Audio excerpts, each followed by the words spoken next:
नमस्कार दोस्तों आज हम बात करने जा रहे हैं किन जातकों का विवाह एक से ज़्यादा बार होता है। बहुविवाह हम जन्म कुंडली में देखने का प्रयास करेंगे। जन्म कुंडली में ऐसे कौन से योग होते हैं जो एक से ज़्यादा शादियां करवाते हैं, बहुविवाह करवाते हैं। आज हम ऐसी ही एक जन्म कुंडली का विश्लेषण करने वाले हैं। जन्म कुंडली के द्वारा आपको बताने वाले हैं कि किन ग्रह स्थितियों के कारण इस जातक का बहुविवाह हुआ है, यानी एक से ज़्यादा बार इस जातक का विवाह हुआ है। उस जन्म कुंडली को आपके समक्ष आज मैं विश्लेषण करने की कोशिश करूंगा। दोस्तों वीडियो के अंत तक जरूर बने रहिए और हमारे चैनल को सब्सक्राइब अवश्य कर लेना और वीडियो को लाइक अवश्य कर देना। दोस्तों अब हम जन्म कुंडली की तरफ चलते हैं, वहीं पर आपको बताने की कोशिश करते हैं। दोस्तों ये एक जन्म कुंडली मैं आपके सामने प्रस्तुत कर रहा हूं। इसकी डिटेल आप नोट कर सकते हैं। इसकी डिटेल है 23 मई 1986 सुबह के 5:27 दिल्ली का जन्म है। ये एक पुरुष जातक की जन्म कुंडली है जिसके 3 विवाह हुए हैं, यानी बहुविवाह। एक से ज़्यादा विवाह को हम बहुविवाह कहेंगे। इस जातक के 3 विवाह हुए हैं। इसकी जन्म कुंडली को हम देखने की कोशिश करते हैं, ऐसी कौन सी ग्रह स्थितियाँ बन रही हैं जो इस जातक के 3 विवाह हुए। 3 विवाह के बाद भी ये अपने जीवन से संतुष्ट नहीं हैं। आखिर क्या ग्रह स्थितियाँ बन रही हैं, इनकी जन्म कुंडली को देखने का प्रयास करते हैं। दोस्तों आपके सामने ये जन्म कुंडली बनकर सामने आ गई है। वृषभ लगन की जन्म कुंडली है। वृषभ लगन और तुला राशि का जन्म हुआ है। आप देख रहे हो 2 नंबर से ये लगन शुरू हो रहा है, जिसका स्वामी शुक्र होता है, यानी ये वृषभ लगन है। दोस्तों विवाह के लिए जो मुख्य भाव होता है वो सप्तम भाव होता है। सप्तम भाव में शनि महाराज बैठे हुए हैं। दोस्तों 7th हाउस में अगर शनि महाराज बैठते हैं तो वैवाहिक संबंधों में तनाव जरूर पैदा करते हैं, डिससेटिस्फैक्शन पैदा करते हैं। लाइकिंग और थिंकिंग मेल नहीं खाती, या तो इंसान का जो नज़रिया होता है अपने पार्टनर की तरफ इतना ज़्यादा नहीं होता, या शक्की स्वभाव का ऐसा इंसान हो जाता है अपने पार्टनर के प्रति। देखो दोस्तों यहाँ पर जो शनि है वो वक्री है। आप देख रहे हो शनि के ऊपर स्टार लगा हुआ है। स्टार का मतलब है वक्री। आप यहाँ पर पढ़ भी सकते हो कि वक्री लिखा हुआ है। तो वक्री शनि होने से शनि के अंदर जो इम्पैक्ट है वो 3 गुना बढ़ जाता है, क्योंकि क्रूर प्लैनेट अगर वक्री होता है तो उसकी क्रूरता भी और ज़्यादा बढ़ जाती है। शनि वक्री होकर पिछले घर का भी प्रभाव देता है। कोई भी ग्रह वक्री होता है तो उसका प्रभाव पिछले घर में भी माना जाता है। पिछला घर जो छठा घर है, जो सप्तम का द्वादश घर है, यानी सप्तम भाव के फलों को वो छठे घर में लेके जाता है। यानी छठा घर जो कोर्ट केस होता है, लिटिगेशन होता है, विवाह को तोड़ने का होता है। और छठे घर में केतु भी बैठा हुआ है जो संबंधों को विच्छेद करता है, क्योंकि शनि का संबंध केतु से भी बनेगा। इसलिए ये बात हमेशा याद रखिए कि जब भी कोई प्लैनेट वक्री होगा तो पिछले घर का प्रभाव भी 50% तक लेकर जाएगा। तो हमने ये देखा कि शनि के बैठने से ऐसे इंसान की जो मैरिज में कहीं ना कहीं नीरसता आ जाती है, ठंडापन आ जाता है।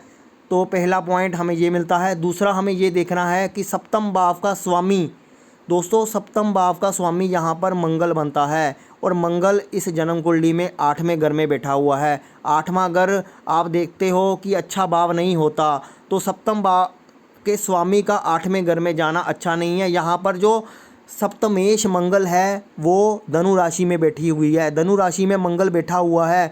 दोस्तों धनु राशि ड्यूल राशि है, द्विस्वभाव राशि है, और द्विस्वभाव राशि के प्रभाव के कारण ऐसे इंसान का विवाह एक से ज़्यादा बार हो सकता है। जितने ग्रहों का संबंध ड्यूल राशि से बनेगा उतने बार शादी होने की संभावना बढ़ती है, क्योंकि जिसकी भी विवाह में एक से ज़्यादा बार होगा तो ड्यूल राशि का कहीं ना कहीं कनेक्शन देखने को ज़रूर मिलेगा। ड्यूल राशि के प्रभाव से ऐसे जातक की शादी एक से ज़्यादा बार हो जाती है। एक तो सप्तम घर का स्वामी 8वें घर में, ऊपर से ड्यूल राशि में बैठा हुआ है।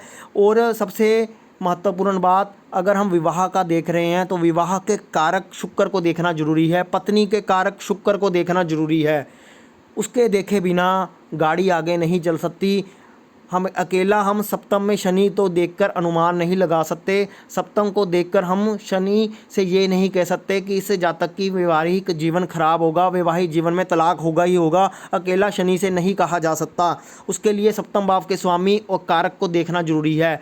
जहाँ पर जो कारक शुक्र है वो दूसरे घर में बैठा हुआ है, मिथुन राशि में।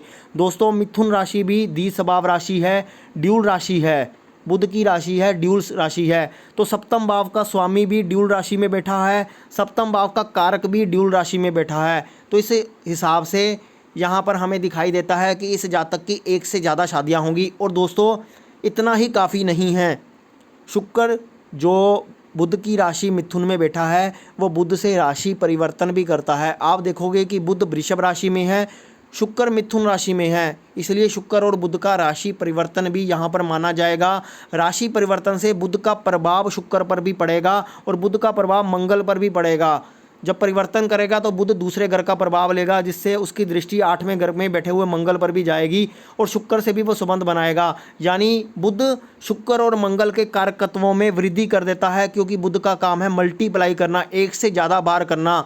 तो बुध का संबंध शनि से बनता है, शुक्र से बनता है, मंगल से बनता है। इसलिए इस जातक की 3 शादियां होती हैं, क्योंकि बुध का काम ही है एक से ज़्यादा बार काम को दोहराना, मल्टीप्लाई करना। तो बुध ने कारक स्वामी और बैठे हुए ग्रह पर दृष्टि डालकर उतनी ही शादियां जातक की करवा दी। तो यहाँ पर बुध ने अपना काम बखूबी निभाया है। बुध के कारण इस जातक की 3-3 शादियाँ हुई हैं। दोस्तों ये तो था एक और पॉइंट, लेकिन हमें ये भी देखना है कि जो विवाह को बचाने वाला ग्रह होता है वो बृहस्पति होता है, गुरु होता है। गुरु इस जन्म कुंडली में 10वें घर में बैठा हुआ है। गुरु 8वें घर का स्वामी है। गुरु जिस घर का स्वामी है उसका प्रभाव भी ग्रहों पर जरूर जाता है। तो गुरु की दृष्टि शुक्र पर है, वो 8वें घर का प्रभाव लेकर शुक्र के अंदर 8वें घर की टेंडेंसी भी डालता है, जिस कारण शुक्र के अंदर वो विवाह तो तोड़ने की प्रवृत्ति ज़्यादा आती है। क्योंकि यहाँ पर शुक्र जब राशि परिवर्तन करता है तो उसका गुरु से संबंध भी टूट जाता है। तो गुरु विवाह को बचाने में बिल्कुल सहयोग नहीं करता, क्योंकि गुरु का संबंध ना ही सप्तम भाव से बना है ना ही सप्तमेश से बना है। कारक शुक्र से बना है, वो भी परिवर्तन से टूट जाता है और 8वें घर का प्रभाव भी गुरु के अंदर है। तो यानी तोड़ने की क्षमता, मुसीबत में डालने की क्षमता भी गुरु रखता है। तो गुरु के प्रभाव से इस जातक का विवाह बच नहीं पाता है। तो यहाँ पर हमने ये देखा कि 7वें घर में बैठा हुआ शनि खराब है, 7वें घर का स्वामी मंगल खराब हो गया, ड्यूल राशि से संबंध बना लिया, और शुक्र विवाह का कारक वो भी खराब है, बुध के प्रभाव में भी आता है, परिवर्तन से शनि वक्री का प्रभाव भी आता है। तो तीनों चीज़ें यहाँ पर हमें खराब दिखाई दे रही हैं। दोस्तों अगर हम नवांश कुंडली में जाते हैं तो 7वें घर का स्वामी बुध नीच हो जाता है, बुध वो भी ड्यूल राशि में चला जाता है। यहाँ पर भी शुक्र और मंगल दोनों ड्यूल राशि धनु में बैठे हुए हैं, यानी ड्यूल राशि का प्रभाव नवांश कुंडली में भी देखने को मिलता है। तो इस प्रकार से हम कह सकते हैं कि इस जातक की शादी एक से ज़्यादा बार होगी। दोस्तों एक से ज़्यादा बार हम बोल सकते हैं, लेकिन 3 बार होगी, 4 बार होगी, 5 बार होगी, इतना हम नहीं बोल सकते। लेकिन फिर भी मोटे मोटे तौर पर बोला जा सकता है कि कितने ग्रहों से संबंध बना रहा है। जैसे यहाँ पर बुध 3 ग्रहों से संबंध बना रहा है जो विवाह के लिए प्रमुख भाव हैं, यानी शनि मंगल और शुक्र से बनाया। तो 3 बार शादियां हुई हैं इस जातक की। तो हमने ये देख लिया, लगन कुंडली से देख लिया, नवांश कुंडली से देख लिया। अब हमें अष्टक वर्ग से भी देखना है कि अष्टक वर्ग में बिंदुओं की क्या स्थिति है। जैसा मैंने पिछले वीडियो में भी अष्टक वर्ग के बारे में आपको बताया था। दोस्तों 7वें घर में वृश्चिक राशि आती है, तो वृश्चिक राशि में देखोगे आप 22 बिंदु हैं, 22 बिंदु हैं, यानी वो भाव कमज़ोर है। 22 बिंदु से वो भाव यहाँ पर कमज़ोर नज़र आता है। और जहाँ पर शुक्र बैठा हुआ है, कारक बैठा हुआ है, उसकी राशि चेक कीजिए, मिथुन राशि में बैठा हुआ है, मिथुन राशि में भी 22 बिंदु हैं, यानी दूसरे घर में भी 22 बिंदु हैं, 7वें घर में भी 22 बिंदु हैं। जिस हिसाब से ये बताता है कि वैवाहिक जीवन अष्टक वर्ग में भी इतना बढ़िया नहीं आता, क्योंकि कारक शुक्र को बिंदु बहुत कम मिल रहे हैं और 7th हाउस के बिंदु भी कम हैं। दोस्तों अगर हम षडबल में जाएं, षडबल में भी पोजीशन देखें तो 7th हाउस के स्वामी मंगल की स्थिति कमज़ोर ही है, एवरेज है, ज़्यादा बढ़िया नहीं है। और सबसे बड़ी बात है कि षडबल में चंद्रमा सबसे ज़्यादा कमज़ोर है। दोस्तों चंद्रमा सुखों का कारक है, जो हमें आनंद की अनुभूति होती है। अगर षडबल में वहीं कमज़ोर हो जाएगा, हम आनंद नहीं ले पाएंगे, किसी चीज़ में आनंद नहीं ले पाएंगे। तो यहाँ पर आप देख रहे हो कि षडबल में चंद्रमा की स्थिति सच बयान कर रही है। और बाप बल में 7वें घर को सबसे काफ़ी कम बिंदु मिले हैं, 10वें स्थान पर है। 7वां घर 10वें स्थान पर है, काफ़ी कमज़ोर है। तो भाव बल में भी स्थिति काफ़ी ख़राब नज़र आ रही है। तो तीनों माध्यम से यहाँ पर स्थिति ख़राब लग रही है। और दोस्तों एक बात और, मैंने पिछले वीडियो में आपको पंचदा मैत्री चक्कर के बारे में भी बताया था। तो पंचदा मैत्री चक्कर में आप देखोगे कि जो लग्नेश है और सप्तमेश है वो शुक्र और मंगल बनते हैं, दोनों एक दूसरे से 7वें घर में बैठे हुए हैं। जो पंचदा मैत्री चक्कर में अगर आप पंचदा मैत्री चक्र खोलोगे तो वहाँ पर शत्रु दिखाई देंगे। अब हम वो भी चेक कर लेते हैं कि शुक्र और मंगल की स्थिति पंचदा मैत्री चक्र में क्या है। तो हम वहाँ पे भी एक बार देख लेते हैं। दोस्तों नीचे हम पंचदा मैत्री चक्र में आए हैं तो हम देख रहे हैं जो शुक्र है, शुक्र के कॉलम में देखिए दोस्तों, मंगल के सामने ई लिखा हुआ है। मंगल के सामने ई लिखा हुआ है तो यानी दोनों आपस में शत्रु हैं। तो पंचदा मैत्री चक्कर में भी लग्नेश और सप्तमेश शत्रु बन गए, तो यहाँ पर वो स्थिति भी खराब हो गई। तो उस आधार पर भी हम कह सकते हैं, तो यानी सारे पॉइंट ही नेगेटिव, विवाह के संदर्भ में सभी पॉइंट ही नेगेटिव आ रहे हैं इस जातक के, और स्पष्ट रूप से दिख रहे हैं। कोई ऐसा नहीं है कि ज़बरदस्ती यहाँ पर बताया जा रहा है। जिसको भी ज्योतिष का ज्ञान होगा वो समझ जाएगा कि किस प्रकार से संबंध अपने आप बनते जा रहे हैं। और इसकी महादशा भी देख लें दोस्तों। अगर हम महादशा देखते हैं तो 2014 से बुध की महादशा चल रही है, जो 2031 तक चलेगी। बुध की महादशा दोस्तों, बुध की महादशा 2014 से शुरू हुई है। और इसका पहला तलाक भी 2014-15 के आसपास ही हुआ था, उसके बाद 2017 के आसपास हुआ था। तो इस प्रकार से तीसरा विवाह भी में भी उसको सेटिस्फाइड नहीं है। और बुध का संबंध बन रहा है महादशा में भी। महादशा भी उसी प्लेनेट की है जो मल्टीप्लाई करती है, जो शुक्र से संबंध बना रही है, शनि से बना रही है, मंगल से बना रही है। तो बुध ने तो अपना काम करना ही था, वो उसने पूरी महादशा में ही अपना काम कर दिया, विवाह को ख़राब कर दिया। यानी महादशा भी उसी समय पर आई जब विवाह का टाइम था और विवाह को उसने ख़राब करना था। तो बुध ने अपना रोल तीनों रूपों से पूर्ण रूप से निभा दिया। तो इस जन्म कुंडली में आप देख रहे हो कि किस प्रकार से योग अपने आप बनते जा रहे हैं। इस जातक की किस प्रकार से 3 शादियां हुई। इसलिए अगर जन्म कुंडली में विवाह के खराब योग हैं तो ऐसे इंसान को पहले ही सोच समझ कर शादी करनी चाहिए, अच्छे तरीके से मिलान करके अपने नेचर को ध्यान में रखते हुए उस चीज़ का पालन करना चाहिए। किसी की जीवन को ख़राब नहीं करना चाहिए। तो अगर आप किसी अच्छे ज्योतिर्विद से मिलते हैं तो पहले ही जांच करवाकर पूछ लेना चाहिए कि विवाह के संदर्भ में उनकी कुंडली कैसी है। अकेला गुण मिलान पर नहीं रहना चाहिए। गुण मिलान से इसने विवाह करके ही शादियाँ की थी, सभी विवाह में गुण मिलान बहुत अच्छे मिले थे, लेकिन वैवाहिक जीवन इसका ख़राब था। तो गुण मिलान क्या करते।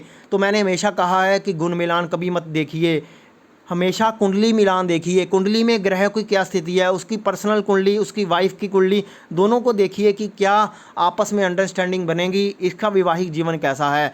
तो इस प्रकार से इस जन्म कुंडली में मैंने आपको बताया कि विवाह के लिए ये जन्म कुंडली कैसी है। इसका अगर चंद्र कुंडली देखोगे तो चंद्र कुंडली से 7वें घर का स्वामी भी मंगल बनेगा और 7वें घर में राहु बनेगा। तो चंद्र कुंडली से भी इसका वैवाहिक जीवन खराब है।